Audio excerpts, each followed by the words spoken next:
আসসালামু আলাইকুম সম্মানিত মাছ চাষী ভাই ও বন্ধুগণ, ভিডিওতে দেখতে পাচ্ছেন 2026 সালের নতুন হাইব্রিড মাগুর মাছের পোনা চকলেট কালার এই মাছগুলো। তো যে সকল চাষী ভাইরা পুকুরে অথবা বায়োফ্লকে চাষ করতে চান এই ধরনের হাইব্রিড মাগুর মাছের পোনা, তারা কিন্তু আমাদের কাছ থেকে এই মাছের পোনাগুলো সংগ্রহ করতে পারেন।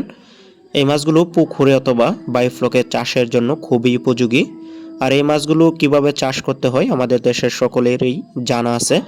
এই মাছগুলো বেশিরভাগ পোলট্রির নিচে চাষ হয়, উপরে মুরগির ফার্ম, নিচে হাইব্রিড মাগুর মাছের চাষ। এটি একটি লাভজনক মাছ চাষ, খামারিদের জন্য খুবই একটি লাভজনক মাছ চাষ। বিনা খরচে বিনা পুঁজিতে এই হাইব্রিড জাতের মাগুর মাছগুলো চাষ করা যায়। তো আপনারা যদি 2.5 থেকে 3 মাস এই মাছের পোনাগুলো চাষ করেন তাহলে কিন্তু বাজারজাত করতে পারবেন। তখন কিন্তু মাছের পোনাগুলো এক একটি মাছ প্রায় 1 কেজি বা 800 গ্রাম 750 গ্রাম এরকম থাকে।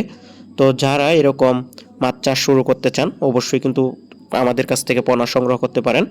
অনেকের পোলট্রির ফার্ম রয়েছে, নিচে পুকুর রয়েছে, তো সে সকল পুকুরের মধ্যে মুরগির লেদা পড়ে বা বিষটা পড়ে, যে যাই বলে। তো এই মাছের পোনাগুলো এই মুরগির লিটারগুলো খেয়ে বা বিষটাগুলো খেয়ে কিন্তু বেশ বড় হয়ে থাকে। আপনারা কিন্তু অন্য অন্য খাবারেও এই মাছগুলো চাষ করতে পারবেন। অনেকের ফার্মের মুরগি মরে, তো সে সকল মুরগি মাটির নিচে না গেড়ে কিন্তু আপনারা হাইব্রিড মাগুর মাছকেও খাওয়াতে পারেন। এই মাগুর মাছগুলো হাইব্রিড মাগুর মাছ। তো আপনারা নিশ্চিন্তে পুকুরে চাষ করতে পারবেন, কোনো ভাইরাস ব্যাকটেরিয়া নাই বললেই চলে। যে কোনো পরিত্যক্ত জলাশয়ের মধ্যেই চাষ হয়। যত নোংরা আবর্জনা পুকুরে হোক না কেন এই মাছ চাষের জন্য খুবই উপযোগী, একটি মাছও মারা যায় না।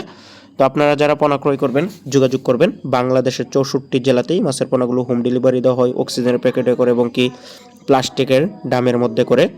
তো যারা পোনা নেবেন অবশ্যই আমাদের স্ক্রিনে দেওয়া নাম্বারে কল করবেন। এইগুলো দেখতে পাচ্ছেন 4 ইঞ্চি 5 ইঞ্চি সাইজের। আমাদের কাছে আপনারা 2 ইঞ্চি 1.5 ইঞ্চি 2 ইঞ্চি 3 ইঞ্চি সাইজের পোনাও পাবেন। আগ্রহী হন অবশ্যই কল করবেন স্ক্রিনে দেওয়া নাম্বারে।